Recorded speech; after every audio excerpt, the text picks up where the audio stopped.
네, 청와대 수십억 원대 특수활동비를 상납한 혐의로 구속영장이 청구된 박근혜 정권 국정원장 3명의 운명이 법원에서 엇갈렸습니다. 남재준, 이병기 전 원장에 대해서는 구속영장이 발부됐고 이병호 전 원장에 대해서는 영장이 기각됐습니다. 또 친박 최경환 의원이 국정원 특활비를 받았다 이런 의혹이 나오면서 정치권은 또다시 혼란에 빠진 그런 상황입니다. 자세한 이야기 이종훈 정치평론가 그리고 최진봉 성공회대 교수와 나눠보겠습니다. 두 분 어서 오십시오. 네, 안녕하세요. 예, 법원이 남재준, 이병기 두 전직 국정원장에 대해서는 영장을 발부했고요. 예. 이병호 전 국정원장에 대해서는 기각을 했는데요. 이 차이는 뭡니까? 저는 가장 큰 차이가 증거 인멸의 여부라고 보여집니다. 예. 왜 그렇게 판단을 한 거라고 생각을 네. 하냐면 이병호 지금 전 원장 같은 경우 어제 증언에서 그 실질 심사를 받으면서 그런 얘기를 했어요. 검찰에서 내가 하지 않았지만 네. 법원에서 얘기하겠다고 하면서 박근혜 전 대통령이 직접 지시했다. 돈을 달라고. 법원에서 이런 진술을 했다는 거죠. 그렇죠. 예. 그런 진술을 했죠. 그래서 본인이 최초로 자기에게 지시한 사람, 돈을 국정원 특활비를 보내라고 지시한 사람이 박근혜 전 대통령이라고 하는 부분을 명확하게 밝혔습니다.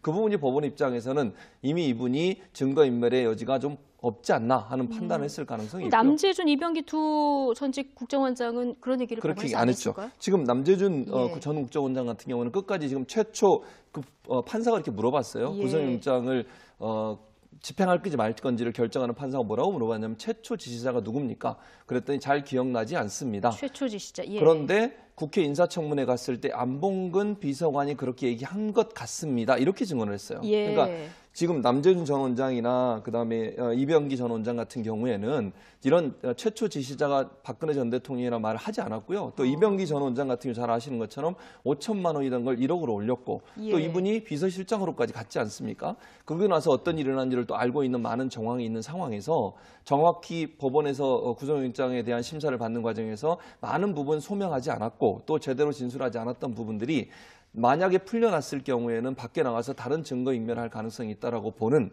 그러니까 결국은 어떤 진술을 하느냐에 따라서 법원 입장에서 판단을 하지 않겠습니까? 예. 그래서 증거인멸의 우려가 있다라고 하는 부분이 주요 이유가 돼서 구속영장이 발부가 되고 또 이병호 전 원장에 대해서 구속영장이 발부가 안 된 것으로 이렇게 생각이 됩니다. 그렇군요. 비슷한 상황이라도 구속 전 피의자 신문에서 어떻게 대답하느냐에 따라서 이게 구속이 되기도 하고 안 되기도 하고 이런 걸 저희가 이제 봤는데 지금 박근혜 정부 국정원이 빼돌린 특수활동비 한 40억 원 정도로 알려져 있지 않았습니까? 그런데 지금 30억 원을 추가로 더 빼돌렸다. 이런 또 의혹이 나왔습니다. 네, 그렇습니다. 그러니까 이게 특수공작 활동비거든요. 그러니까 네. 특수공작에 원래 사용해야 되는 그런 이제 돈인데, 그러니까 지금 이제 박근혜 전 대통령 측에 전달된 40억 말고 30억이 더 나왔고, 그 용처에 대해서 지금 이 전직 국정원장들이 지금 함구를 하고 있어서 예. 이 부분이 지금 이제 미궁에 빠진 그런 그 상황이 돼버렸어요. 예. 그런데 뭐 제 추정컨대는 이럴 수는 있겠다. 그러니까 원래 이 비용이 본인들이 써야 되는 비용 아닙니까? 원래 국정원장 몫으로 할당이 된 부분인데 사실은 이제 40억 가까이 청와대에 전달을 했다라고 전제한다면 본인들도 활동을 하는데 필요한 비용이 더 추가로 필요했을 가능성이 본인들도, 높다. 예. 그러니까 본인들이 쓰기 위해서 뭐 속된 말로 더 땡겨서 30억 정도를 더 땡겨서 쓴 것으로 추정이 가능하지 않을까 이런 생각을 해봅니다. 근데 중요한 것은 결국 이제 사용처거든요. 그렇죠. 이제 사용처 부분과 관련해서 이제 다 좀 솔직하게 말씀을 하시는 게 좋을 것 같긴 한데 그건 좀 지금까지는 지켜봐야 함구하고 되는 있는 상황이고요. 예. 이제 이병호 전 원장의 입을 열기 시작한 게 굉장히 좀 주목을 해야 합니다. 그러니까 이분이 예. 검찰 조사에서도 말을 안 아끼셨던 분이거든요. 예. 그런데 박근혜 전 대통령이 직접 지시했다라고 이야기를 했다면 법원에서. 사용처에 대해서도 좀 앞으로 입을 열 가능성이 없잖아 있다. 그렇다면은 이렇게 검찰 입장에서는 신병을 확보하는 게 수사에 더 유리할 것 같은데요. 그러면 근데 자백을 한다라고 전제한다면 예. 굳이 뭐 구속을 하지 구속하지 않더라도 않고 그러니까 불구속 본인 상태에서. 마음이 이제 심경의 변화를 일으켜서 내가 예. 이제부터는 자백을 하겠다라고 마음 먹으면 그때부터는 이제 뭐 술술 얘기를 할 수도 있는 거죠. 저는 뭐 제발 좀 그래 주셨으면 좋겠습니다. 이분이. 네. 지금 이런 상황에 친박 최경환 의원에게 국정원 특활비 1억 원이 흘러들어갔다. 예. 내가 줬다. 이런 진술이 나왔는데 이병기 전 국정원장이 진술을 한 진술을 내용이에요. 그래서 준 사람이 얘기했으니까 이거 맞지 않겠습니까? 저는 뭐 예. 이병기 전 실장이 지금 박근혜 전 대통령을 보호하려고 하는 상황에 있는 상황 아니겠습니까? 본인이 예. 직접 진술이 전체를 하지 않고 일부만 했는데 그 상황에 최경환 전 의원한테 돈을 줬다고 얘기하는 게 거짓일까 하는 생각이 들어요. 예. 그렇게 해서 자기한테 이익될 게 아무것도 없잖아요. 그러니까 이병기 전 실장 입장에서 그렇게 국정원장 입장에서 그렇게 얘기해서 본인한테 이익되는 게 있다고 하면 의심해 볼 만한 여지가 있지만 제가 볼 때 지금 상황에서 돈을 최경환 의원한테 줬다고 하는 것이 본인한테 그렇게 얘기해서 본인한테 이익이 되거나 도움이 될 수 있는 상황은 아니라고 보기 때문에 합리적으로 생각을 해보면 그렇죠. 진실에 가까울 가능성이 높다고 보는 거예요. 물론 예. 조사는 해봐야 됩니다. 네. 받았는지 안 받았는지 저는 모르겠습니다. 그러나 이제 상식적으로 추론을 해보건데 이병기 전 원장의 그런 발언은 진실에 가까울 가능성이 있다는 생각은 들고요. 네. 이게 이제 더 조금 우리가 봐야 되는 게 뭐냐면 그 당시에 최경환 의원이 하는 일이 뭐였냐면 기획재정부 장관이었어요. 경제부총리 겸 그럼- 기재부 장관. 그렇죠. 예. 그 말은 결국 전 우리나라 부처의 예산을 어떻게 분배할 건지 배분할지를 결정하는 자리지 않습니까? 예. 국정원 입장에서 500만 원씩 1억 원, 매달 500만 원씩 1억 원 정도를 줬다라고 얘기를 하는 걸 보면 그 당시에 경제나 아니면 예산 편성에 중요한 역할을 하고 있었던 또 친박 핵심이었던 최경환 전 장관에게 돈을 뇌물을 통해서 국정원의 예산을 조금 더 많이 끌어들이려고 하는 의도를 갖고 있지 않았나. 특활비든 아니면 다른 어떤 예산이든 국정원 입장에 예산을 많이 받아와야 활동을 더 많이 할 수 있지 않겠습니까? 예. 그런 차원에서 뇌물로 건네냈을 가능성도 있고 또 친박 핵심이라는 것도 거기에 플러스돼서 뇌물이 건너가지 않았을까 하는 생각도 들고요. 문제는 최경환 의원 한 사람으로 끝났을까 그러면 예. 국정원이 그럼 과연 다른 의원들한테는 돈을 지불하지 않았을까 하는 부분도 의심이 되는 부분이라고 볼 수 있겠습니다. 예, 그러니까 국정원 예산안의 대가성이 있었는지 없었는지 검찰도 지금 이 부분을 주목해서 보고 있는 그런 상황인데요. 그런데 최경환 의원은 굉장히 억울한 모양입니다. 지금 뭐 네. 이게 사실이면 내가 동대구역에서 할복 자살하겠다. 네. 이런 얘기까지. 예, 나왔거든요. 그래서 정의당 쪽에서는 그 할복에 대비해서 좀 경찰 배치하라는 얘기까지 지금 하고 있는 그런 그 상황인데요. 예. 그런데 이게 지금 이번 같은 경우에 좀 빠져나가기가 쉽지 않은 것이 그러니까 증언을 한 분이 그러니까 전직 국정원장인데다가 돈을 준 분이 정확하게 시점까지 명시를 했단 말이에요. 그러니까요. 2014년 예. 10월이라고. 그러니까 이래서 이게 참 빠져나가기가 좀 어렵지 않을까 이렇게 생각합니다. 본인은 뭐 이렇게 아주 극력 부인을 하고 있습니다만 사실일 가능성이 높고 조금 전에 말씀하셨듯이 그러니까 이것이 그러니까 통상적으로 그러니까 뭐 관련 위원회라든가 그러니까 네. 사실은 국정원 같은 경우는 정보위원회라든지 또 예산 관련해서는 뭐 기획재정 관련한 또는 예결특위 뭐 이런 쪽에 더 관련이 있는 거 아니겠어요? 그렇죠. 또 이제 부처와 관련했다면 이제 기재부 장관이 이제 해당하는 것이고 이제 그 관점에서 이렇게 보자면 그러니까 이 특활비를 지급했을 대상이 훨씬 더 많을 수 있는 그런 부분이 하나 있고요. 또는 왜 딱 꼭 집어서 최경환 그 의원에 대해서만 언급을 했을까? 예. 그러니까 그거는 조금 이례적이었기 때문에 언급을 했을 수도 있다라고 저는 봅니다. 그 가능성도 배제하기 어렵다. 이 얘기는 뭐냐면, 그러니까 이 박근혜 전 대통령 같은 경우와 마찬가지로 최경환 의원 같은 경우에도 먼저 달라고 요청했을 가능성이 없잖아 있지 않나. 예, 그래서 이거를 딱 집어서 이야기했을 수도 있다. 먼저 요청했을 예, 가능성이 있다. 예. 그러니까 본인들이 이제 그 국정원 차원에서 판단을 내려서 이른바 이제 인맥 관리 차원에서 이렇게 지급한 거라기보다는 최경환 의원 같은 경우에는 좀 요청을 해서 지원을 그러니까 뭐 지원 명목으로 돈을 건넸을 가능성도 네. 배제하기는 어렵다 예. 이렇게 생각합니다. 지금 두 분 말씀대로 이 최경환 의원한테만 돈이 흘러 들어갔을까, 뭐 더 있지 않을까 이런 지금 의혹들이 나오고 있는 상황인데 그렇다 보니까 지금 정체불명의 뭐 찌라시가 돌기도 하고 그런 모양입니다. 그렇죠. 정체불명의 찌라시대 돌고 한 5명의 이름도 언급되고 이러지 예. 않았습니까? 물론 이제 찌라시기 때문에 그게 진실인지 아닌지는 이제 검찰에 조사를 해봐야 되겠지만 이제 최경환 의원에게 지금 돈이 흘러갔다고 하면 제가 볼 때 전방위적으로 국정원이 그런 역할을 했을 가능성이 있다고 보여집니다. 정치적 이유 때문에 뭐 대통령뿐만 아니라 뭐 실세라고 할 수 있는 사람들한테 지속적으로 뭔가 뭐 명절 떡값이든 아니면 다른 명목으로 용돈이든 이런 명목으로 돈이 주어졌을 가능성이 저는 충분히 있다고 예. 보여지고요.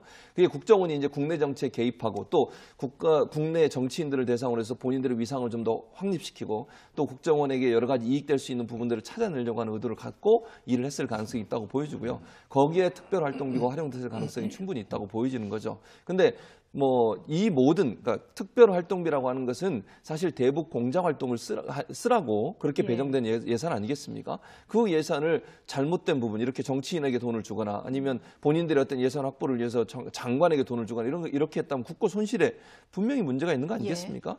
그런 부분이기 때문에 엄벌에 처한다고 저는 생각을 하고요. 이런 부분을 검찰이 좀 잘 조사를 해서 다시는 이런 일이 벌어지지 않도록 하는 예방 차원에서 이 부분이 명확하게 다 드러나서 밝혀져야 된다고 생각이 됩니다. 네, 이 특활비하고는 조금 다른데 어제는 또 불법 정치자금 받았다 이런 의혹으로 원유철 의원의 그 지역구 사무실 압수수색이 있었습니다. 근데 원해철 네. 의원하면 대표적인 친박 의원이기도 하고 5선의 뭐 중진 의원 아니겠습니까? 네. 검찰이 공개적으로 압수수색을 했는데 괜히 하지는 않았을 것 같습니다. 네, 원래 친박은 아니었죠. 원래 친박은 네, 근데 이제 아니었습니다만. 원내대표 하면서 이제 자신도 이제 친박이 예. 되겠다라고 이제 이야기를 했던 분이고, 또 박근혜 전 대통령에 대해서는 굉장히 충성을 하려고 애를 많이 썼던, 어찌됐건 뭐 지금 이제 자유한국당에 굉장히 중추적인 친박 계들과 더불어서 활동을 했던 인물인데, 그러니까 이 원주철 의원 같은 경우에는 이른바 이제 통상적인 그 지역에서 발생할 수 있는 선거 자금과 관련한 의혹입니다. 다만 이제 예. 규모가 조금 큰 것 같아요. 그러니까 오간 금액이 좀 규모가 큰데, 예. 검찰이 이 선거 관련 불법 선거 자금 관련해서는 굉장히 노하우가 많습니다. 사실은. 그래서 이 섣불리 이렇게 압수수색을 잘 안 합니다. 예. 그래서 제가 보기엔 이번에는 좀 명확하게 뭔가 증거를 잡았기 때문에 검찰이 지금 수사를 좀 진행하는 게 아닌가 이렇게 생각을 합니다. 예. 어쨌든 뭐 전임 국정원장 2명이 구속된 상황이고요. 이어진 한국당의 지금 사정 한파가 그래서 불어닥치고 있는 그런 상황인데요. 자유한국당 정우택 원내대표는 문재인 정부의 정치 보복을 비판하면서 역사는 돌고 돈다 이런 의미심장한 말을 하기도 했습니다. 들어보시겠습니다. 문재인 정부의 정치 보복이 점점 노골화되고 있습니다. 이 검찰발 사정이 칼날이 무섭게 휘둘러지고 있습니다. 오직 전임 또는 전전임 정권에 대해서만 표적 수사를 진행한다면 그 의도가 의심받을 수밖에 없습니다. 정권에 의한 정치 보복의 악순환이 되지 않기를 분명히 말씀드리면서 제가 여러 차례 얘기했지만 역사는 돌고 돈다 하는 경고의 말씀을 이 정부에도 함께 말씀을 드립니다. 네, 조혜진 전 의원도 MB 수사 관련해서 문재인 대통령 퇴임 후에 온전하겠냐 이런 얘기를 사실 했는데 정우택 원내대표가 지금 한 역사는 돌고 돈다 이 얘기도 뭐 비슷한 취지의 얘기인 것 같습니다. 그렇죠. 정치 보복 프레임을 계속 활용하는 거죠. 이게 정치 보복이라고 얘기하려면 결국 정권 바뀔 때마다 그 전 정권에 대한 조사가 이루어지고 그걸 통해서 보복을 하겠다는 의미 아니겠습니까? 지금 정우택 원내대표 말은 그런 의미 아니에요? 예. 문재인 전 정부가 끝나고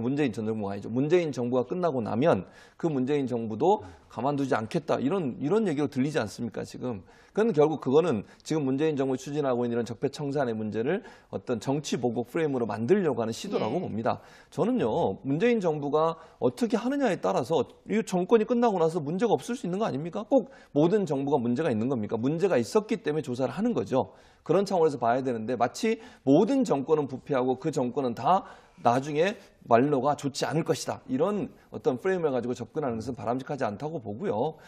그런 차원에서 본다고 하면 지금 이제 자유한국당의 저런 발언들 또 조혜진 전 의원의 발언들을 종합해 보면 지금의 상황을 정치 보복이라는 프레임으로 끌고 가기 위해서 예. 모든 정권은 부패할 수밖에 없고 결국 말로는 여러 가지 어려움을 겪게 되는 쪽으로 가게 될 것이라고 하는 가정을 내세워서 본인들이 당하고 있는 지금의 상황을 정치 보복이라는 말로 포장하려는 의도를 갖고 한 말이 아닌가 하는 생각이 듭니다. 홍준표 대표 이미 최근에 특활비 수사가 계속되면 우리 당에 어려움이 닥칠 수 있다 이런 얘기를 또 하지 않았습니까? 그런데 정치 보복 프레임을 계속 가지고 가는 것이 어떤 해결책이 될 수 있을까요? 어떻게 보십니까? 그런데 지금 최근에 이 수사가 진행되는 것을 보게 되면 이 친박계 지금 핵심들이 지금 사정권에 서서히 지금 들어가고 있는 이런 상황이란 말이죠. 예. 이게 과연 홍준표 대표에게 유리하냐 불리하냐 이걸 좀 정치적으로 좀 따져본다면 꼭 그 불리하다라고 볼 수 없는 그런 측면이 또 존재하는 거죠. 그러니까 본인이 안 그래도 정리하고자 했으나 이 정리가 좀 쉽지 않았던 친박계 의원들이 뭐 어쩔 수 없이 이런 예.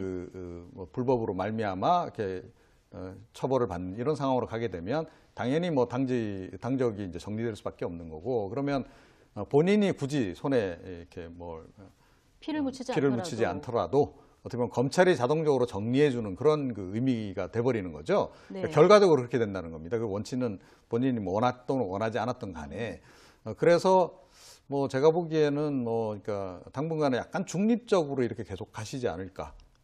예, 그러니까 지금 딱 집어서 뭐 어떤 어려움이 닥칠지에 대해서는 지금 얘기를 안 하잖아요. 그리고 뭐 누구누구에 대해서 뭐 이렇게 얘기하는 것도 아니고 예. 그리고 적극적으로 친박계를 좀 두둔하는 모양새도 아니지 않습니까? 네, 좀 빠져 있는. 그렇죠. 예. 한 발 약간 뒤로 빼는 그런 그 모습을 보이고 있는 예. 거죠. 네. 그래서 뭐 얼마 전까지는 서청원, 최경환 두 의원의 친박 의원의 어떤 당내 제명은 흐지부지 될 것이다 이런 전망이 많았는데 예.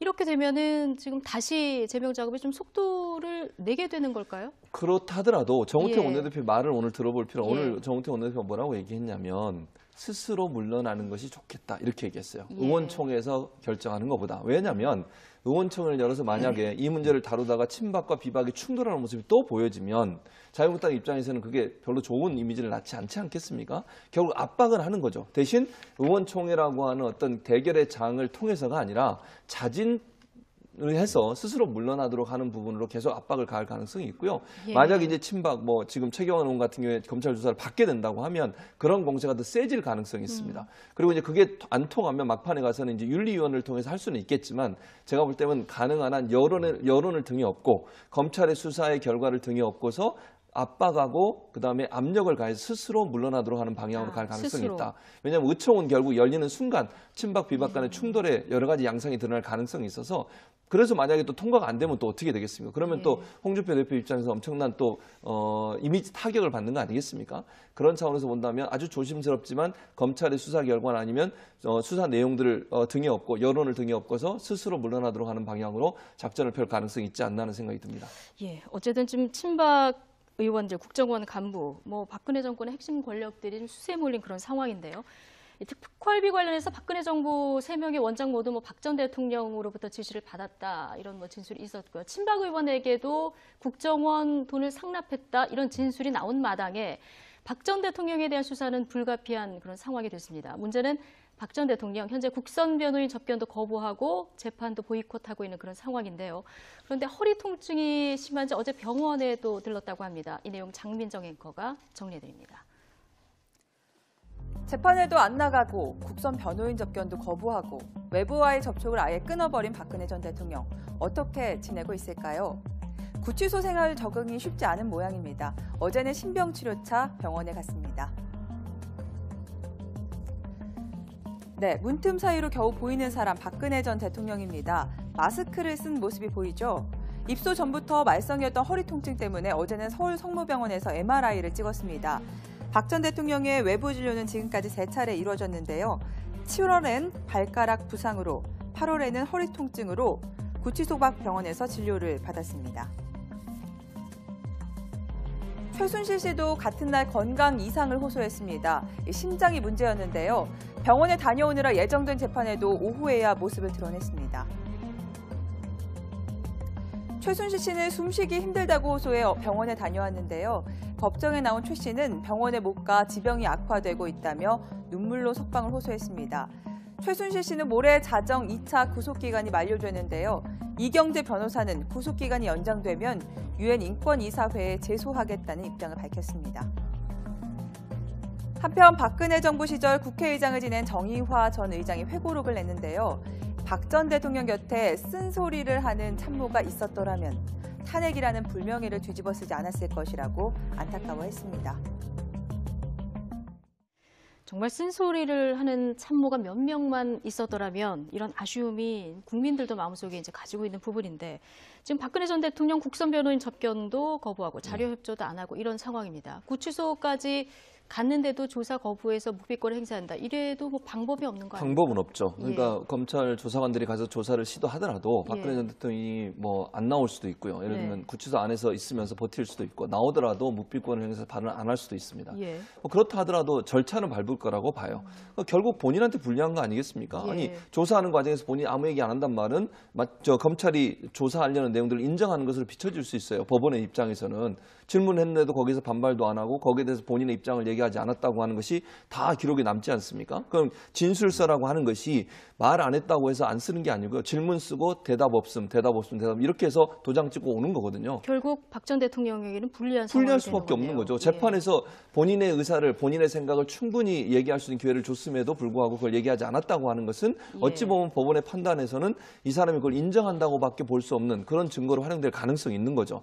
그래서 본인이 조사를 임하지 않더라도 제가 볼 때는 검찰 조사관들은 반드시 반드시 갈 것으로 보여지고요. 그건 절차를 밟아서 최종적으로 박근혜 전 대통령을 조사하지 않으면 이 문제가 완결이 되지 않는 겁니다. 이 사건이. 그러니까 결국 돈을 받은 사람은 박근혜 전 대통령, 그 돈을 쓴 사람도 사적으로 쓴 사람이 박근혜 전 대통령이라고 예. 지금 프레임이 가고 있는 거 아니겠습니까?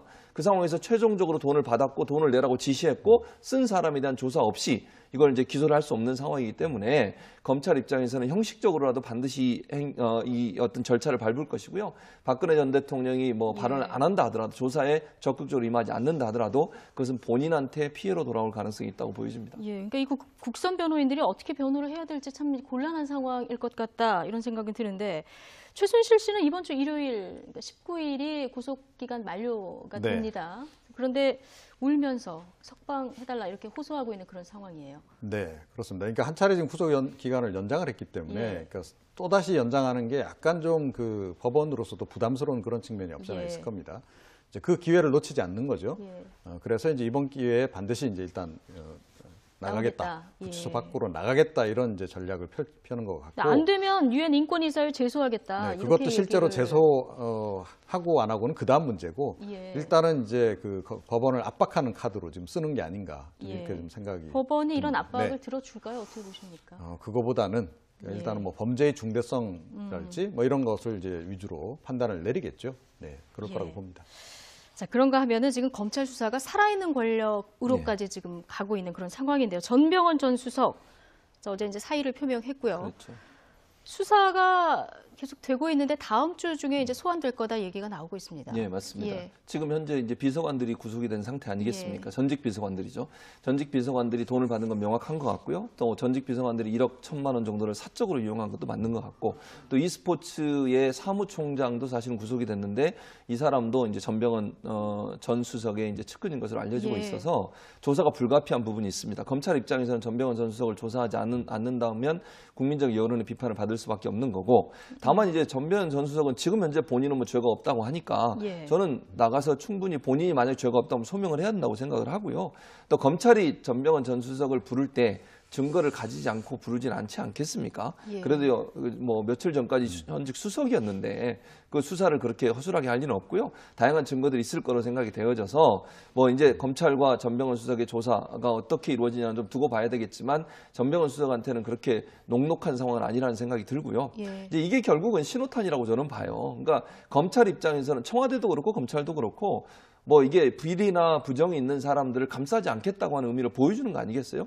현직 실세에 대해서 이렇게 조사를 하는데 그렇다고 비위가 하면 포착되면 다 수사하겠다는 검찰의 수사하겠다죠. 의지를 보여주는 것이다. 그렇다고 하면 이게 결국은 지금 전 정권이나 아니면 친박이나 이런 사람들 또 의원들이 돈 받은 여러 가지 정황들, 의혹들 이런 부분에 조사를 하더라도 반발하기가 상당히 어려운 상황이 돼버리는 거예요. 만약에 뭐 현직에 있는 사람들을 옹호하는 듯한 모습을 보여줬다고 하면 그게 문제가 될 수 있고 또 반발할 수 있겠지만 현직이든 뭐 전직이든 상관없이 부정과 비리가 있는 모든 것들을 다 척결하겠다는 의지로 검찰이 칼을 들고 예. 나간다고 하면 사정 정국이 펼쳐질 수밖에 없는 것이고 예. 거기에 대해서 이제 한국당 입장에서 상당히 운신의 폭이 줄어들 수밖에 없는 그런 상황이라고 보여집니다. 전병헌 수석이 소환이 되면 피의자 신분으로 소환이 되는 겁니까? 네, 그렇습니다. 예. 그러니까 이 수사는 제가 보기에는 앞으로 확대될 가능성이 굉장히 높다 이렇게 생각을 하고요. 네.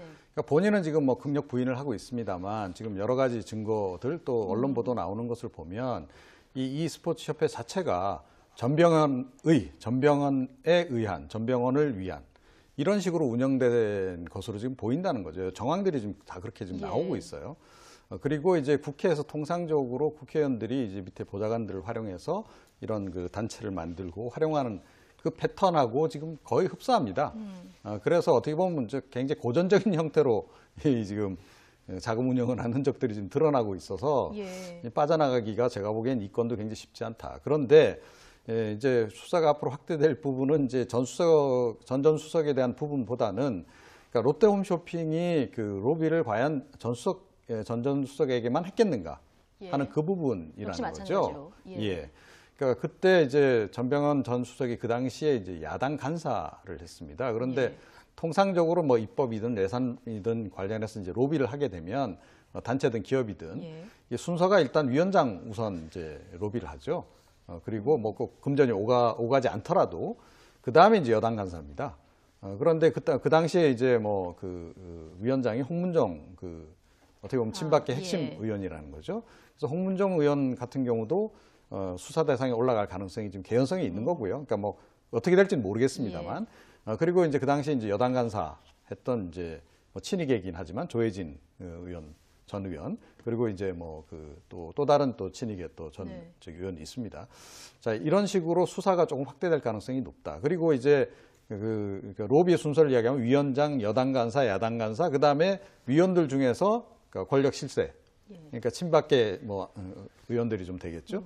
자, 그런 식으로 이제 전개가 됐다라고 한다면, 그러니까 금품이 오간 규모도 훨씬 더 지금 뭐 이번에 밝혀진 3억 정도가 아니고 훨씬 더 많을 수 있는 거고요. 더 클 수도 있고. 예. 그리고 이제 그 연장선에서 이게 이제 그 롯데 홈쇼핑만 움직이지 않고 만약에 그룹 차원에서도 움직였다라고 한다면 이게 훨씬 더 또 대상이 또 넓어질 수 있는 거죠. 그래서 어디까지 수사 확대될지는 조금 지켜봐야 그렇습니다. 되는 그래서 그런 정치권이 상황인데. 조금 이제 긴장을 지금 하고 있는 안 그러니까 그래도 특히 그런 또 상황입니다. 한국당도 이 상황을 좀 주시해서 보는 것 같아요. 그렇죠. 자유한국당이 그 당시 여당이었기 때문에 그리고 이제 뭐 모두가 다 관련된 것은 아니겠으나 그 해당 위원회 친박계 뭐 핵심들이 좀 관계가 됐다라고 한다면 그들로서는 좀 이제 긴장이 되지 않을 수 없겠죠. 네.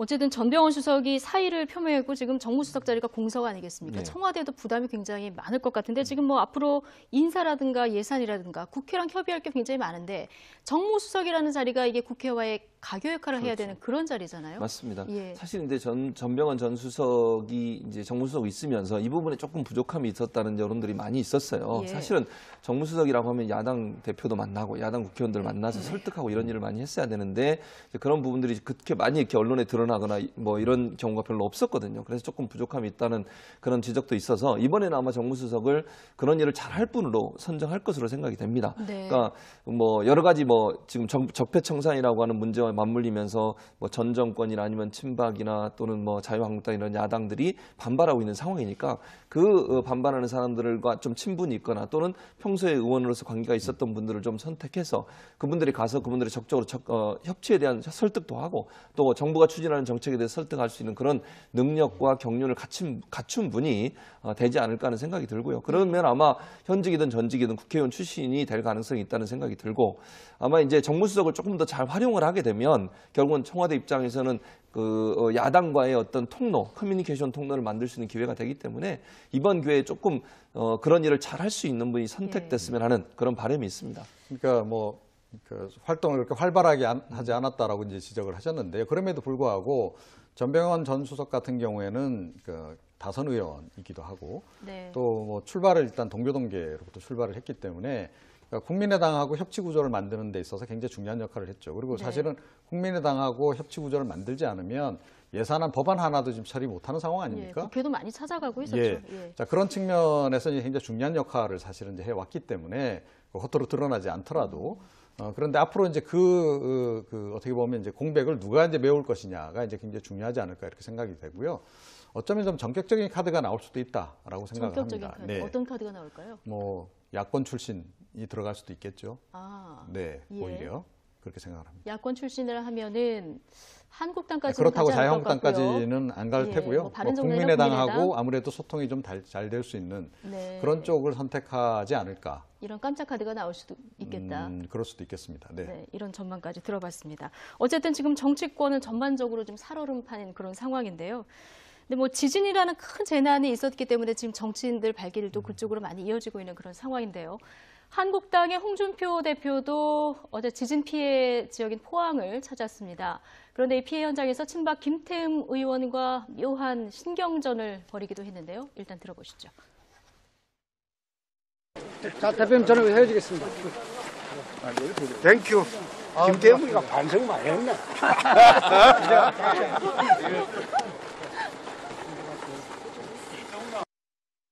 개파 활동하는 놈 내 용서 안 하겠어. 그런 국회의원이 돼가지고 개파에 개노릇이나 하고 시키는 대로 하고 그건 국회의원 아닙니다. 예. 지금 김태흠 의원이 이제 어제 일정을 잠깐 정리를 하면 이 포항을 먼저 둘이 같이 갔고 그다음에 울산 강연은 이제 홍준표 대표 혼자 간 그런 상황인데요. 지금 여기서는 저는 여기서 헤어지겠습니다 이렇게 얘기했는데 녹취에는 없습니다만 그 홍 대표 이어서 이제 포항으로 갈 때 기자들이 김태흠 의원에게 여기 같이 안 가냐 이런 질문을 했더니 내가 꼬붕이냐. 자, 이렇게 뭐 상당히 불쾌한 감정을 드러냈다고 합니다. 예, 그러니까 홍 대표가 조금 전에 이제 그 영상에도 나왔습니다만 개파의 개노릇 하지 말라고 지금 예. 따끔하게 언급한 상태에서 만약에 김태형 의원이 계속 또 홍 대표를 쫓아다니면 또 새로운 친홍계가 된 거 아니냐, 예. 줄 갈아탔다, 뭐 개파 갈아탔다 이런 얘기가 또 나올 수도 있는 거 아니겠어요? 그런데 아직까지는 아마 그 좀 두 분 사이가 그렇게 조금 좋지는 않은 것 같아요. 역시 이제 좀 묵은 감정들이 좀 남아 있는 것이고, 그런데 모르겠습니다. 좀 시간이 지나면 이제 어떻게 될지 모르겠는데 친박계도 이제 약간 나름은 내부적으로 지금 전열을 좀 재정비하고 있는 그런 단계라서 예. 앞으로 뭐 모르겠습니다. 앞으로 또 이 김태흠 최고가 예. 좀 더 공세적으로 나올 개연성은 언제나 지금 있는 그런 그 상황이다 이렇게 봐야 될 것 같습니다. 예.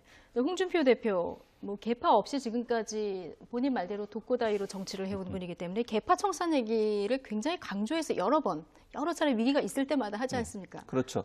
그렇기도 하고 또 한 가지는 이제 친박 청산이 중요한 거 아니겠어요? 지금 예. 상황에서는. 그게 이제 뭐 아직까지는 물론 색이 좀 많이 바라지고 또 친박의 색깔이 많이 옅어지긴 했지만 그럼에도 불구하고 친박이 최대 개파 중에 하나로 지금 자유한국당에 존재하고 있는 상황에서 예. 개파 청산을 얘기하지 않으면 친박 청산이 불가능한 거 아니겠습니까? 네. 그래서 아마 본인을 따르는 사람들을 제 개파 청산이 아니라 무슨 모임이라고 이렇게 본인을 표현하셨는데 개파 청산을 내세우는 것은 결국 지금 현재 박근혜 전 대통령을 출당시켰지만 아직도 남아있는 친박 청산이라고 하는 그 과제를 완성하기 위해서는 네. 개파 청산을 계속 주장할 수밖에 없는 상황이고요. 그래야만 사실 자유한국당이 다시 새로운 이미지를 가지고 보수의 어떤 모습, 혁신하는 모습을 보여줄 수 있는 계기가 되기 때문에 지방선거에 승리하기 위해서라도 홍준표 대표 입장에서 개파 청산을 계속 주장할 수밖에 없는 그런 상황이라고 볼 수 있겠습니다. 예. 홍준표 대표 지금 계속 보셨지만 깨끗한 그릇을 만들어야 멀어진 민심도 돌아온다 이런 얘기를 했는데 근데 홍준표 대표 지난 대선 당시에도 뭐 여론조사에 상당한 불만을 드러내지 않았습니까? 그때와 뭐 별반 생각이 변하지는 않은 것 같습니다. 여론조사에 대한 홍준표 대표의 생각 들어보시겠습니다. 갤럽이나 이런 거는 여러분 참고하지 마십시오. 그거는 나는 어떻게 여론조사를 하는지 알고 있기 때문에 그거는 참고 안 해도 되고 우리 당 여의도연구소 여론조사는 대한민국 여론조사 기관 중에 제일 정확합니다. 지난주에 우리가 최고치의 여태 조사한 것 중에 최고. 지금 일부 언론 여론조사 기관에서 하고 있는 여론조사는 그야말로 광적인 지지계층에 대한 조사에 불과합니다. 민심은 다르다고 나는 생각합니다. 네, 갤럽은 참고하지 말아라. 여의도 연구소가 가장 정확하다 이런 얘기를 하는데요. 저 맞지 않죠. 여의도 연구소는 당에서 운영하는 기관입니다. 거기서 하는 여론조사를 어떻게 100% 객관적이라고 볼 수 있겠습니까? 물론 뭐 객관적으로 한다고 하겠죠. 그런데 갤럽이라고 하는 것은 뭐 우리나라에 있는 회사가 아니고요. 전 세계적으로 여론조사 전문기관을 하고 있고요. 객관성과 공정성이 담보가 안 되면 여론조사를 어떻게 발표할 수 있겠습니까? 물론 100% 객관적이다 얘기하는 데는 뭐 의견을 제시할 수 있겠지만 가능한 한 객관성을 최대한 지키려고 노력하는 게 여론조사 기관들입니다. 그리고 거기에는 우리가 보통 뭐 언론에 보고할 때도 거기에 이제 정확한 수치들이 나오지 않습니까? 표본 오차는 얼마고, 그다음에 네. 응답률은 얼마고, 뭐 이런 부분이 다 제시가 되는데 여의도 연구소에 나온 걸 보면 그런 부분들 전혀 얘기 안 하고 지금 말만 하시는 거예요. 홍준표 대표는 여의도 연구소에서 보면 지금보다 자유한국당의 지지율이 훨씬 높다. 무슨 근거로 그런 얘기를 하시는지 잘 모르겠는데 자체적으로 하는 뭐 부서별로 또는 정당에서 자체 그 기관에서 하는 여론조사 내용이 어떻게 공공기관이라고 얘기할 수 있고 독립된 여론 전문조사 기관에서 하는 여론조사보다 더 정확성이 높겠습니까? 저는 그건 아니라고 보고요. 훈련되고 준비된 사람들이 하는 그런 이제 우리가 독립적으로 운영되는 기관들에서 하는 곳은 최대한 객관성을 유지하려고 여러 가지 방법들을 쓰기 때문에 그게 더 저는 바람직하고 옳은 그런 조사라고 생각이 됩니다. 근데 이제 홍준표 대표 분석에 의하면 우리가 이제 최고치에 올라 있다. 지금 20% 중반까지 올라 있기 때문에 지방선거까지는 오차 범위까지 따라잡겠다. 이런 얘기도 지금 했거든요. 네, 그러니까 이게 오히려 지금 이제 여론을 움직이기 위해서 여의도 연구소의 그 조사 내용을 그러니까 사실은 이제 뭐 정확한 내용은 우리가 알 수가 없죠. 그렇죠. 비공개로 돼 있는 내용을 지금 이런 식으로 흘리면서 지금 우리가 지지율이 올라가니까 뭐 다 지금 빨리 모이세요. 지금 그 얘기를 하는 겁니다. 일단은 이제 지지층들을 겨냥해서 지금 어떻게 보면 이제 좀 자가 발전을 지금 열심히 하고 계시는 과정이다. 일단 그렇게 보는 게 좀 더 정확하지 않을까 이렇게 생각합니다. 그렇군요. 그리고 뭐 지금 여론조사 기관에서 하는 거는 그야말로 광적인 지지 계층에 네. 대한 조사에 불과하다. 민심은 다르다. 아니 그런데 그 예. 여론조사 관련해서도 여론조사 기관들이 예. 뭐 과거 이제 선거에서 이제 예측이 틀려서 굉장히 곤욕을 치렀던 적도 있고 한데 네. 지난 대선 같은 경우에는 어느 정도 명예회복을 했거든요. 그리고 이제 이 여론조사 기관들은 그야말로 이게 이 수치가 잘못 나오면 폐업을 해야 되는 겁니다. 예. 본인들의 어떻게 보면 이제 생업과 걸린 문제이기 때문에 거의 올인을 한다. 그래서 당에서 하는 거하고 이거를 그대로 뭐 등치시켜서 비교를 한다든지 아니면 여의도 연구소가 뭐 갤럽 연구소보다 훨씬 더 정확하다라고 이렇게 단언을 한다든지 이런 건 좀 무리한 그런 해석이 되고 그리고 네. 이제 여론조사 기관에서 여론조사를 잘못하면 법적 처벌까지 받게 돼 있어요. 그러니까 그렇게 여론조사에서 함부로 하지 않습니다. 그리고 지금까지 학계에서 많이 개발된 여론조사 방법들, 테크닉들이 많이 있어요. 그걸 가능한 공정성과 객관성을 높이기 위해서 다양한 방법들을 활용하고 통계 같은 것도 사람이 하는 게 아니라 프로그램에 의해서 움직여서 하는 거거든요. 그런 부분들이 있기 때문에 그걸 여론 조작을 한다는 건 상당히 어려운 부분이 있어서 제가 볼 때 독립적으로 운영한 여론조사 기관들이 하는 거는 가능한 한 객관성을 확보하려는 노력이 예. 담보된 상태다 이렇게 볼 수 있겠습니다. 네. 어쨌든 홍준표 대표는 신뢰하지 않는 갤럽 여론조사 이번 주에도 어김없이 나왔는데요. 자, 이번 주 결과는 어떤지 한번 보실까요? 일단 대통령 지지율의 변화가 좀 있을까요? 뭐 지난주보다 1%포인트 빠지긴 했습니다만은 73, 74% 이 정도 지지를 계속 유지를 하고 있네요. 네, 그러니까 뭐 오차 범위 내에서 조금씩 움직이는 거는 뭐 사실은 큰 의미는 없다 이렇게 봐야 되고요. 70%를 넘어선 상태에서 계속 유지가 되고 있다. 예. 이제 이렇게 해석을 하는 게 좀 더 정확할 것 같습니다. 저는 사실 개인적으로는요, 한국갤럽의 이 정례 조사를 가장 신뢰를 합니다. 그리고 그렇습니까? 예. 다른 기관들은 연륜도 아무래도 짧고 그렇기 때문에 그러니까 확 이렇게 신뢰하기가 조금 개인적으로는 네. 좀 그런 부분이 있어서 네. 글을 쓸 때도 주로 이제 한국갤럽 여론조사 자료를 주로 참고를 많이 한다 이런 말씀을 제가 첨언을 드리겠습니다. 예. 그렇다면은 지금 한국당 지지율 갤럽 여론조사에서는 어떤지 한번 보겠습니다. 홍준표 대표 말로는 여의도 연구소 조사에 의하면 20% 중반까지 올라가 있다 이렇게 얘기를 했는데요. 한국당 오르긴 올랐군요. 14%, 2%포인트 올랐고요. 지금 국민의당이 1%포인트 올라서 6%, 바른정당하고 정의당은 7%, 5%, 뭐 지난주와 같은 수준. 뭐 크게 변동은 없는 상황이에요. 그렇죠. 왜냐하면 이게 오차 범위 내에 있는 겁니다. 예. 저게 다 플러스 마이너스 2%, 3% 오차 범위니까 뭐 2% 차이나 3% 차이는 별 의미가 없는 거거든요. 사실은. 예. 그렇다고 하면 지지율에 큰 변화가 없다라고 봐야 되는 거죠. 그러니까 대통령에 대한 지지율도 그렇고 정당별 지지율이 큰 변화가 없다고 하는 것은 지금 일어나고 있는 여러 가지 우리 사회의 여러 가지 뭐 정치적 사건이든 여러 가지 사건들이 크게 정당 지지율이나 대통령 지지율에 영향을 미치지 않는다는 거죠.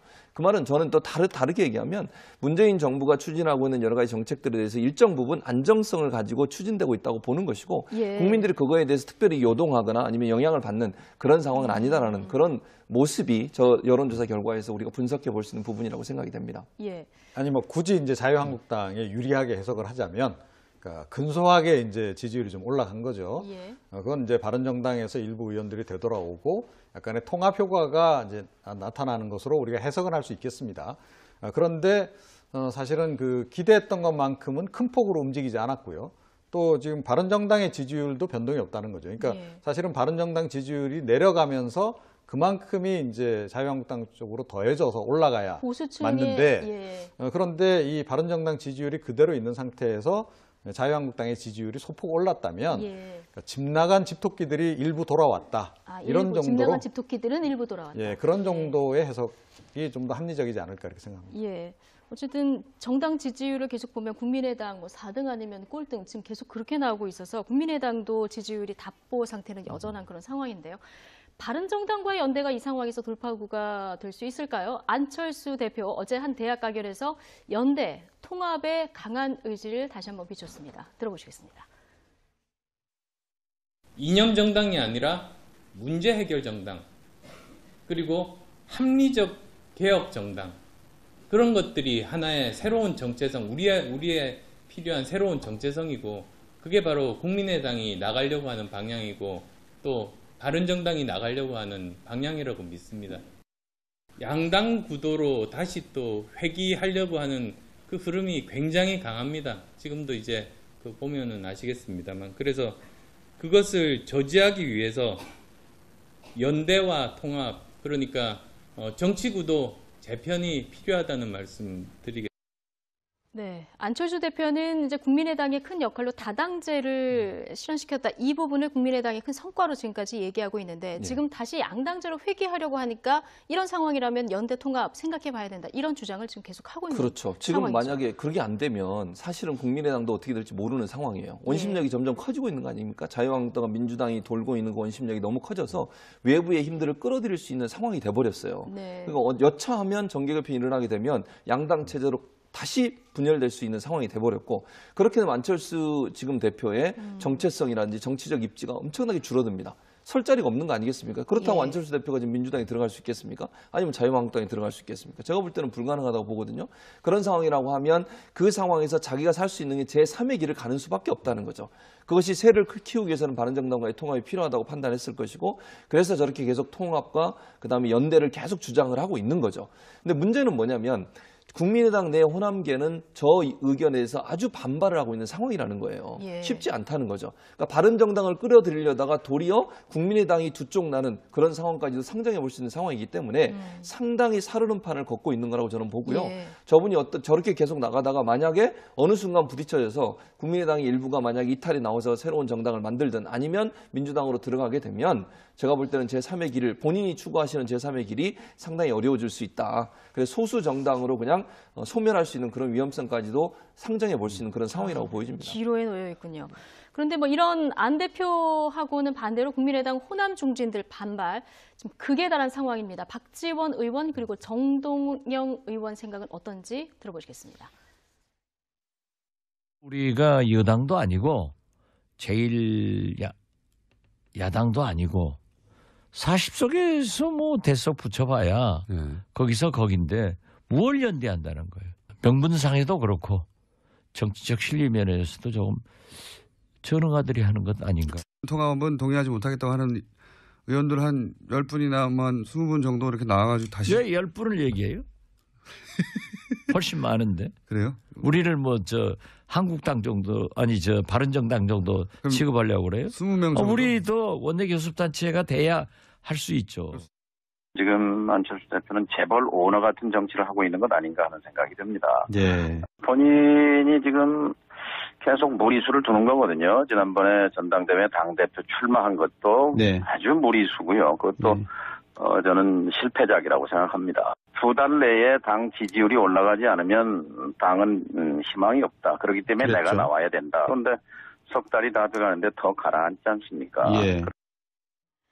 지금 박지원 의원 얘기를 들어보면 40석에서 바른정당에서 탈당파들 또 나가고 나면 대석 남는데 그 대석 붙여봐야 이게 명분도 없고 실리도 없을 것이다. 이런데 통합을 하자는 거는 지금 좀 강한 표현까지 나왔는데 전응아들이 생각하는 거다. 이런 얘기까지 좀 나온 상황입니다. 그 다음 얘기가 사실은 더 눈길을 끌죠. 그러니까 여차하면 나가서 원내 교섭단체도 만들 수 있다. 그러니까 여차하면 20명 정도 데리고 나가겠다라는 얘기를 지금 하고 있는 건데요.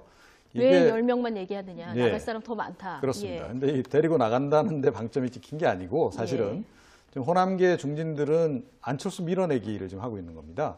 그러니까 안철수 대표가 이제는 이 호남계 중진들에게 상당한 정치적 부담으로 작용하고 있는 시점까지 온 겁니다. 자, 그래서 안철수 대표를 밀어내고 나머지하고 지금 차라리 더불어민주당하고 합당을 하는 편이 훨씬 더 의미가 있다라고 지금 보는 지경까지 온 상태 같아요. 그래서 국민의당은 의견이 완전히 갈라진 거죠, 지금?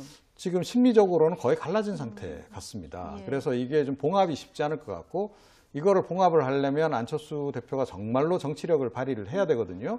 그래서 일단 사실은 유승민 대표하고 이 연대 추진에 앞서서 당내부터 일단 의견 단합을 이끌도록 좀 하는 것이 좀 필요한데 자꾸 지금 밖에서 혼자서만 지금 노는 식으로 지금 이제 이렇게 가고 있는 것은 좀 위험하다. 그렇게 생각을 합니다. 그래서 만약에 바른정당하고 통합을 해서 뭐 5석이든 10석이든 더 붙이기를 원한다면 당내부터 일단 교통정리를 확실하게 하는 것이 우선돼야 될 거다. 그러니까 선자강 후에 그 다음에 외연 확장으로 나가야지 이제 자칫 잘못하다가는 이게 지금 당이 둘로 쪼개지는데 이 안철수 대표가 원하는 자기한테 유리한 쪽으로 쪼개질 가능성보다요. 오히려 자기가 방출되는 형태로 이게 교통정리가 될 가능성이 높습니다. 그러면 오히려 3대1로 나뉠 가능성이 높아요. 그러니까 안철수 대표가 한 10석 정도로 이제 줄어들고 이 국민의당의 호남계 중진을 비롯한 나머지 의원들이 30을 차지하는 이런 상황으로 갈 수도 있다. 네. 그래서 계산을 잘 하셔야 할 거다 이렇게 생각합니다. 그러니까 새 원내교섭단체까지 나가서 만들 수 있다. 박지원 대표가 이런 얘기를 한 마당에 안철수 대표가 이제 정치력을 발휘해야 되는데 지금 상황에서는 뾰족한 수는 없어 보이고요. 박지원 의원은 이런 얘기 아니겠습니까? 유승민 대표가 지금 한 발 물러서긴 했지만 지금 바른정당에서 얘기하고 있는 것은 보수까지 통합해서 중도 보수까지 다 통합을 한다는 얘기인데 이거는 국민의당의 정체성하고 전혀 안 맞는다. 그렇죠. 이 얘기를 지금 하고 맞습니다. 있는 거 아니겠습니까? 그러니까 박지원 의원이 지금 불만을 갖고 있고 의심을 하고 있는 부분은 호남 홀대하고 그다음 햇볕 정책에 대한 반대 이거 아니겠습니까? 유승민 의원이 그 얘기를 했었어요 예전에. 근데 이제 지금은 그것도 할 수 있다, 뭐 포용할 수 있다 이렇게 지금 말을 바꾼 상태이기 때문에 박지원 의원은 그렇게 생각을 하는 거죠. 저러고는 단순히 그냥 통합과 연대를 위해서 하는 얘기지 진심은 아니다라고 보는 거예요. 그러니까 정체성이 너무 다르다는 거죠. 유승민 의원이 갖고 있는 정체성과 유승민 대표가 갖고 있는 정체성과 지금 국민의당의 호남 중진들이 갖고 있는 정체성은 완전히 다르지 않습니까? 그러니까 케미가 이루어질 수 없는 상황이라고 보는 겁니다. 그게 불편한 동거를 한다고 해서 숫자 늘리기 위해서 동거하는 것이 과연 국민의당에 도움이 되겠느냐. 그렇게 해서 몇 명 들어서 통합이 된다 하더라도 내분이 계속 일어날 수밖에 없는 상황이에요. 만약에 지금은 1차적으로 통합이 된다 하더라도 정책적 얘기를 하거나 아니면 어떤 국회에 무슨 법안을 심사하거나 법안을 내거나 이럴 때 계속 충돌이 되지 않겠습니까? 어떤 사안에 대해서 비판하는 것도 마찬가지로 저는 보여지고요. 그래서 그런 뭔가 불편한 동거를 이루는 것이 결코 국민의당에게 도움이 안 된다고 하는 것이 박지원 의원의 지금 주장인 것 같고 그러다 보니 호남 중진들은 그런 상황이 올 때는 언제든지 지금 이종훈 평론가 말씀하셨던 것처럼 나가서 딴 살림을 살 준비도 우리는 충분히 돼 있다고 하는 배수진을 치고 안철수 대표를 지금 압박하고 있는 상황이라고 볼 수 있죠. 이게 수습이 안 되면 지금 생각이 다 다르기 때문에 정치권이 바른정당 일부, 안철수 대표계 그리고 또 국민의당의 다른 계파와 민주당 전부 다 나가서 헤쳐모은 게 완전히 새 판이 짜질 그런 분위기도 있는 거예요. 그렇습니다. 계속 이런 식으로 가다 보면 국민의당도 이제 쪼개질 가능성이 높아진다는 거죠. 자, 그렇게 되면 다시 이제 양당 중심으로 가면서 중간에 아주 소규모 그런 이제 중도 정당이 하나 탄생할 수는 있는데 이거 탄생이 쉽지 않다는 겁니다. 그러니까 안철수 대표는 그 구상을 좀 하는 것 같아요. 그러면 이게 결국은 이 중도의 지형에 국민들이 많이 몰려 있기 때문에 그 쪽을 이제 차지할 수 있을 것이다라는 생각을 좀 가지고 있는 건데요.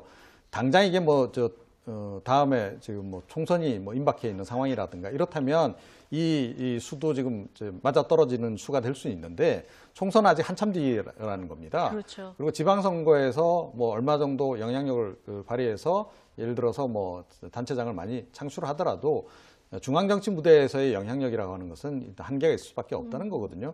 그래서 계산을 잘해야 된다는 겁니다. 그래서 지금 이제 그 호남 중진들이 특히 이제 유승민 대표의 제안을 받아들이기가 어려운 게 햇볕 정책 포기하라 그러고 호남 지역주의 탈피하라고 하는데 이분들은 어떻게 보면 그게 본인들의 두 가지 가장 핵심 정체성이잖아요.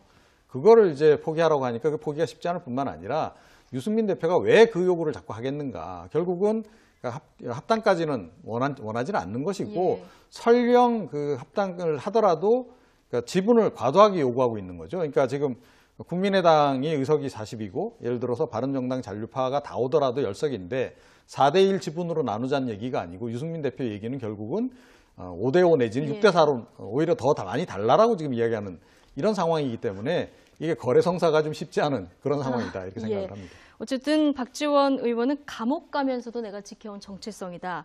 이렇게까지 얘기한 마당에 지금 호남 중진된 반발이 굉장히 심하지 않습니까? 안철수 대표가 어떻게 또 여기서 화합을 해나갈지에 따라서 국민의당이 확장할 수도 있고 쪼개질 수도 있고 그런 어떤 상황인 것 같습니다. 이 정계 개편이 나중에 지방선거 전에 어떻게 이루어질지 참 국민들도 끝까지 지켜봐야 되는 그런 상황인 것 같습니다. 두 분 이야기는 여기까지 듣겠습니다. 이종훈 정치평론가 그리고 최진봉 성공회대 교수와 얘기 나눠봤습니다. 고맙습니다. 국정원이 그럼 과연 다른 의원들한테는 돈을 지불하지 않았을까 하는 부분도 의심이 되는 부분이라고 볼 수 있겠습니다. 그러니까 국정원 예산안의 대가성이 있었는지 없었는지 검찰도 지금 이 부분을 주목해서 보고 있는 그런 상황인데요. 그런데 최경환 의원은 굉장히 억울한 모양입니다. 지금 이게 사실이면 내가 동대구역에서 할복 자살하겠다. 이런 얘기까지. 그래서 정의당 쪽에서는 그 할복에 대비해서 좀 경찰 배치하라는 얘기까지 지금 하고 있는 그런 상황인데요. 그런데 이게 지금 이번 같은 경우에 좀 빠져나가기가 쉽지 않은 것이 그러니까 증언을 한 분이 그러니까 전직 국정원장인데다가 돈을 준 분이 정확하게 시점까지 명시를 했단 말이에요. 그러니까요. 2014년 예. 10월이라고. 그러니까 이래서 이게 참 빠져나가기가 좀 어렵지 않을까 이렇게 생각합니다. 본인은 뭐 이렇게 아주 극력 부인을 하고 있습니다만 사실일 가능성이 높고 조금 전에 말씀하셨듯이 그러니까 이것이 그러니까 통상적으로 그러니까 뭐 관련 위원회라든가 그러니까 사실은 국정원 같은 경우는 정보위원회라든지 또 예산 관련해서는 뭐 기획재정 관련한 또는 예결특위 이런 쪽에 더 관련이 있는 거 아니겠어요? 그렇죠. 또 이제 부처와 관련했다면 이제 기재부 장관이 이제 해당하는 것이고 이제 그 관점에서 이렇게 보자면 그러니까 이 특활비를 지급했을 대상이 훨씬 더 많을 수 있는 그런 부분이 하나 있고요. 또는 왜 딱 꼭 집어서 최경환 그 의원에 대해서만 언급을 했을까? 예. 그러니까 그거는 조금 이례적이었기 때문에 언급을 했을 수도 있다라고 저는 봅니다. 그 가능성도 배제하기 어렵다. 이 얘기는 뭐냐면, 그러니까 이 박근혜 전 대통령 같은 경우와 마찬가지로 최경환 의원 같은 경우에도 먼저 달라고 요청했을 가능성이 없잖아 있지 않나. 예, 그래서 이거를 딱 집어서 이야기했을 수도 있다. 먼저 요청했을 가능성이 있다. 예. 그러니까 본인들이 이제 그 국정원 차원에서 판단을 내려서 이른바 이제 인맥 관리 차원에서 이렇게 지급한 거라기보다는 최경환 의원 같은 경우에는 좀 요청을 해서 지원을, 그러니까 뭐 지원 명목으로 돈을 건넸을 가능성도 배제하기는 어렵다. 예. 이렇게 생각합니다. 지금 두 분 말씀대로 이 최경환 의원한테만 돈이 흘러 들어갔을까, 뭐 더 있지 않을까 이런 지금 의혹들이 나오고 있는 상황인데 그렇다 보니까 지금 정체불명의 뭐 찌라시가 돌기도 하고 그런 모양입니다. 그렇죠. 정체불명의 찌라시대 돌고 한 5명의 이름도 언급되고 이러지 예. 않았습니까? 물론 이제 찌라시기 때문에 그게 진실인지 아닌지는 이제 검찰에 조사를 해봐야 되겠지만 이제 최경환 의원에게 지금 돈이 흘러갔다고 하면 제가 볼 때 전방위적으로 국정원이 그런 역할을 했을 가능성이 있다고 보여집니다. 정치적 이유 때문에 뭐 대통령뿐만 아니라 뭐 실세라고 할 수 있는 사람들한테 지속적으로 뭔가 뭐 명절 떡값이든 아니면 다른 명목으로 용돈이든 이런 명목으로 돈이 주어졌을 가능성이 저는 충분히 있다고 보여지고요. 그게 국정원이 이제 국내 정치에 개입하고 또 국내 정치인들을 대상으로 해서 본인들의 위상을 좀 더 확립시키고 또 국정원에게 여러 가지 이익될 수 있는 부분들을 찾아내려고 하는 의도를 갖고 일을 했을 가능성이 있다고 보여지고요. 거기에 특별활동비가 활용됐을 가능성이 충분히 있다고 보여지는 거죠. 근데 뭐 이 모든 그러니까 특별활동비라고 하는 것은 사실 대북 공작활동을 쓰라고 그렇게 배정된 예산 아니겠습니까? 그 예산을 잘못된 부분 이렇게 정치인에게 돈을 그건 결국 그거는 지금 문재인 정부가 추진하고 있는 이런 적폐청산의 문제를 어떤 정치 보복 프레임으로 만들려고 하는 시도라고 봅니다. 저는요 문재인 정부가 어떻게 하느냐에 따라서 이 정권이 끝나고 나서 문제가 없을 수 있는 거 아닙니까? 꼭 모든 정부가 문제가 있는 겁니까? 문제가 있었기 때문에 조사를 하는 거죠. 그런 차원에서 봐야 되는데 마치 모든 정권은 부패하고 그 정권은 다 나중에 말로가 좋지 않을 것이다. 이런 어떤 프레임을 가지고 접근하는 것은 바람직하지 않다고 보고요. 그런 차원에서 본다고 하면 지금 이제 자유한국당의 저런 발언들 또 조혜진 전 의원의 발언들을 종합해 보면 지금의 상황을 정치 보복이라는 프레임으로 끌고 가기 위해서 모든 정권은 부패할 수밖에 없고 결국 말로는 여러 가지 어려움을 겪게 되는 쪽으로 가게 될 것이라고 하는 가정을 내세워서 본인들이 당하고 있는 지금의 상황을 정치 보복이라는 말로 포장하려는 의도를 갖고 한 말이 아닌가 하는 생각이 듭니다.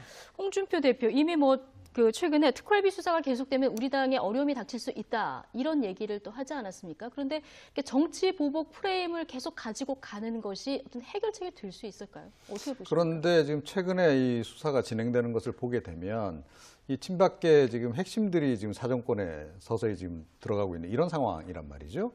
이게 과연 홍준표 대표에게 유리하냐 불리하냐 이걸 좀 정치적으로 좀 따져본다면 꼭 그 불리하다라고 볼 수 없는 그런 측면이 또 존재하는 거죠.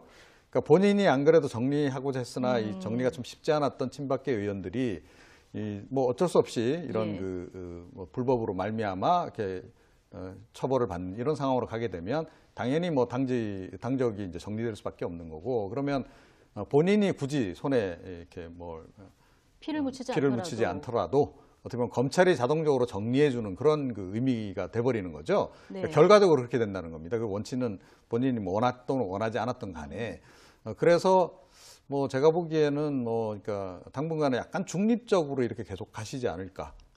예, 그러니까 지금 딱 집어서 뭐 어떤 어려움이 닥칠지에 대해서는 지금 얘기를 안 하잖아요. 그리고 뭐 누구누구에 대해서 뭐 이렇게 얘기하는 것도 아니고 예. 그리고 적극적으로 친박계를 좀 두둔하는 모양새도 아니지 않습니까? 네, 빠져있는. 그렇죠. 예. 한 발 약간 뒤로 빼는 그런 그 모습을 보이고 있는 예. 거죠. 네. 그래서 뭐 얼마 전까지는 서청원, 최경환 두 의원의 친박 의원의 어떤 당내 제명은 흐지부지 될 것이다 이런 전망이 많았는데 예.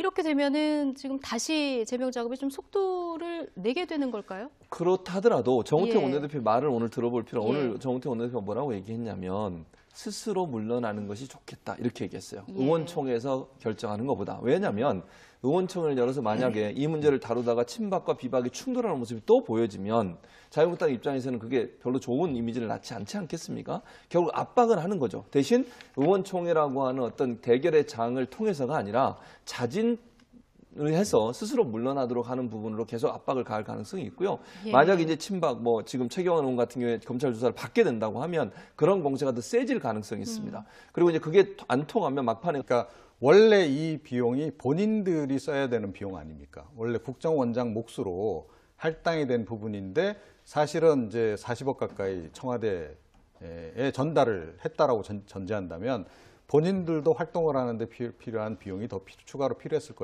가능성이 본인들도, 높다. 예. 그러니까 본인들이 쓰기 위해서 뭐 속된 말로 더 땡겨서 30억 정도를 더 땡겨서 쓴 것으로 추정이 가능하지 않을까 이런 생각을 해봅니다. 근데 중요한 것은 결국 이제 사용처거든요. 그렇죠. 이제 사용처 부분과 관련해서 이제 다 좀 솔직하게 말씀을 하시는 게 좋을 것 같긴 한데 지금까지는 그건 좀 지켜봐야 항거하고 되는 있는 상황이고요. 예. 이제 이병호 전 원장이 입을 열기 시작한 게 굉장히 좀 주목을 해야 합니다. 그러니까 이분이 예. 검찰 조사에서도 말을 안 아끼셨던 분이거든요. 예. 그런데 박근혜 전 대통령이 직접 지시했다라고 이야기를 했다면 법원에서.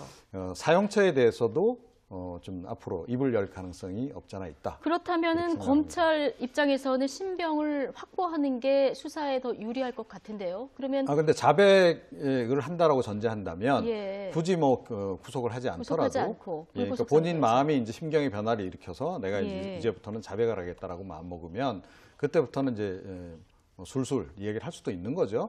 저는 뭐 제발 좀 그래 주셨으면 좋겠습니다. 네. 지금 이런 상황에 친박 최경환 의원에게 국정원 특활비 1억 원이 흘러들어갔다. 예. 내가 줬다. 이런 진술이 나왔는데 이병기 전 국정원장이 진술을 한 내용이에요. 거죠. 그래서 준 사람이 얘기했으니까 이거 맞지 않겠습니까? 저는 뭐 이병기 전 실장이 지금 박근혜 전 대통령을 보호하려고 하는 상황에 있는 상황 아니겠습니까? 본인이 예. 직접 진술이 전체를 하지 않고 일부만 했는데 그 상황에 최경환 전 의원한테 돈을 줬다고 얘기하는 게 거짓일까 하는 생각이 들어요. 예. 그렇게 해서 자기한테 이익될 게 아무것도 없잖아요. 그러니까 이병기 전 실장 입장에서 그렇게 국정원장 입장에서 그렇게 얘기해서 본인한테 이익되는 게 있다고 하면 의심해 볼 만한 여지가 있지만 제가 볼 때 지금 상황에서 돈을 최경환 의원한테 줬다고 하는 것이 본인한테 그렇게 얘기해서 본인한테 이익이 되거나 도움이 될 수 있는 상황은 아니라고 보기 때문에 합리적으로 생각을 해보면 그렇죠. 진실에 가까울 가능성이 높다고 보는 거예요. 물론 예. 조사는 해봐야 됩니다. 네. 받았는지 안 받았는지 저는 모르겠습니다. 그러나 이제 상식적으로 추론을 해보건대 이병기 전 원장의 그런 발언은 진실에 가까울 가능성이 있다는 생각은 들고요. 네. 이게 이제 더 조금 우리가 봐야 되는 게 뭐냐면 그 당시에 최경환 의원이 하는 일이 뭐였냐면 기획재정부 장관이었어요. 경제부총리 겸 그럼- 기재부 장관. 그렇죠. 예. 그 말은 결국 전 우리나라 부처의 예산을 어떻게 분배할 건지 배분할 건지 결정하는 자리지 않습니까? 예. 국정원 입장에서 500만 원씩 1억 원, 매달 500만 원씩 1억 원 정도를 줬다라고 얘기를 하는 걸 보면 그 당시에 경제나 아니면 예산 편성에 중요한 역할을 하고 있었던 또 친박 핵심이었던 최경환 전 장관에게 돈을 뇌물을 통해서 국정원의 예산을 조금 더 많이 끌어들이려고 하는 의도를 갖고 있지 않았나. 특활비든 아니면 다른 어떤 예산이든 국정원 입장에 예산을 많이 받아와야 활동을 더 많이 할 수 있지 않겠습니까? 예. 그런 차원에서 뇌물로 건네졌을 가능성도 있고 또 친박 핵심이라는 것도 거기에 플러스돼서 뇌물이 건너가지 않았을까 하는 생각도 들고요. 문제는 최경환 의원 한 사람으로 끝났을까 그러면 예. 국을 주거나 아니면 본인들의 어떤 예산 확보를 위해서 장관에게 돈을 주거나 이렇게 했다면 국고 손실에 분명히 문제가 있는 거 아니겠습니까? 그런 부분이기 때문에 엄벌에 처한다고 저는 생각을 하고요. 이런 부분을 검찰이 좀 잘 조사를 해서 다시는 이런 일이 벌어지지 않도록 하는 예방 차원에서 이 부분이 명확하게 다 드러나서 밝혀져야 된다고 생각이 됩니다. 네, 이 특활비하고는 조금 다른데 어제는 또 불법 정치자금 받았다 이런 의혹으로 원유철 의원의 그 지역구 사무실 압수수색이 있었습니다. 근데 원유철 네. 의원 하면 대표적인 친박 의원이기도 하고 5선의 중진 의원 아니겠습니까? 네. 검찰이 공개적으로 압수수색을 했는데 괜히 하지는 않았을 것 같습니다. 네, 원래 친박은 아니었죠. 원래 친박은 네, 아니었습니다만. 원내대표 하면서 이제 자신도 이제 친박이 예. 되겠다라고 이제 이야기를 했던 분이고, 또 박근혜 전 대통령에 대해서는 굉장히 충성을 하려고 애를 많이 썼던, 어찌됐건 뭐 지금 이제 자유한국당에 굉장히 중추적인 친박 계들과 더불어서 활동을 했던 인물인데, 그러니까 이 원주철 의원 같은 경우에는 이른바 이제 통상적인 그 지역에서 발생할 수 있는 선거 자금과 관련한 의혹입니다. 다만 이제 규모가 조금 큰 것 같아요. 그러니까 오간 금액이 좀 규모가 큰데, 검찰이 이 선거 관련 불법 선거 자금 관련해서는 굉장히 노하우가 많습니다. 사실은. 그래서 이 섣불리 이렇게 압수수색을 잘 안 합니다. 그래서 제가 보기엔 이번에는 좀 명확하게 뭔가 증거를 잡았기 때문에 검찰이 지금 수사를 좀 진행하는 게 아닌가 이렇게 생각을 합니다. 예. 어쨌든 뭐 전임 국정원장 2명이 구속된 상황이고요. 이어진 한국당의 지금 사정 한파가 그래서 불어닥치고 있는 그런 상황인데요. 자유한국당 정우택 원내대표는 문재인 정부의 정치 보복을 비판하면서 역사는 돌고 돈다, 이런 의미심장한 말을 하기도 했습니다. 들어보시겠습니다. 문재인 정부의 정치 보복이 점점 노골화되고 있습니다. 이 검찰발 사정이 칼날이 무섭게 휘둘러지고 있습니다. 오직 전임 또는 전전임 정권에 대해서만 표적 수사를 진행한다면 그 의도가 의심받을 수밖에 없습니다. 정권에 의한 정치 보복의 악순환이 되지 않기를 분명히 말씀드리면서 제가 여러 차례 얘기했지만 역사는 돌고 돈다 하는 경고의 말씀을 이 정부에도 함께 말씀을 드립니다. 네, 조혜진 전 의원도 MB 수사 관련해서 문재인 대통령 퇴임 후에 온전하겠냐 이런 얘기를 사실 했는데, 정우택 원내대표가 지금 한 역사는 돌고 돈다, 이 얘기도 뭐 비슷한 취지의 얘기인 것 같습니다. 그렇죠. 정치 보복 프레임을 계속 활용하는 거죠. 이게 정치 보복이라고 얘기하려면 결국 정권 바뀔 때마다 그 전 정권에 대한 조사가 이루어지고 그걸 통해서 보복을 하겠다는 의미 아니겠습니까? 지금 정우택 원내대표 말은 그런 의미 아니에요? 문재인 전 정부가 끝나고 나면 그 문재인 정부도 가만두지 않겠다, 이런 얘기로 들리지 않습니까, 지금? 네, 청와대 수십억 원대 특수활동비를 상납한 혐의로 구속영장이 청구된 박근혜 정권 국정원장 3명의 운명이 법원에서 엇갈렸습니다. 남재준, 이병기 전 원장에 대해서는 구속영장이 발부됐고, 이병호 전 원장에 대해서는 영장이 기각됐습니다. 또 친박 최경환 의원이 국정원 특활비를 받았다, 이런 의혹이 나오면서 정치권은 또다시 혼란에 빠진 그런 상황입니다. 자세한 이야기 이종훈 정치평론가 그리고 최진봉 성공회대 교수와 나눠보겠습니다. 두 분 어서 오십시오. 네, 안녕하세요. 예, 법원이 남재준, 이병기 두 전직 국정원장에 대해서는 영장을 발부했고요. 이병호 전 국정원장에 대해서는 기각을 했는데요. 이 차이는 뭡니까? 뭐 저는 가장 큰 차이가 증거인멸의 여부라고 보여집니다. 왜 그렇게 판단을 한 거라고 생각을 하냐면, 이병호 지금 전 원장 같은 경우 어제 증언에서 그 실질 심사를 받으면서 그런 얘기를 했어요. 검찰에서 내가 하지 않았지만 법원에서 얘기하겠다고 하면서 박근혜 전 대통령이 직접 지시했다, 돈을 달라고. 법원에서 이런 진술을 했다는 거죠. 그렇죠. 그런 진술을 했죠. 그래서 본인이 최초로 자기에게 지시한 사람, 돈을 국정원 특활비를 보내라고 지시한 사람이 박근혜 전 대통령이라고 하는 부분을 명확하게 밝혔습니다.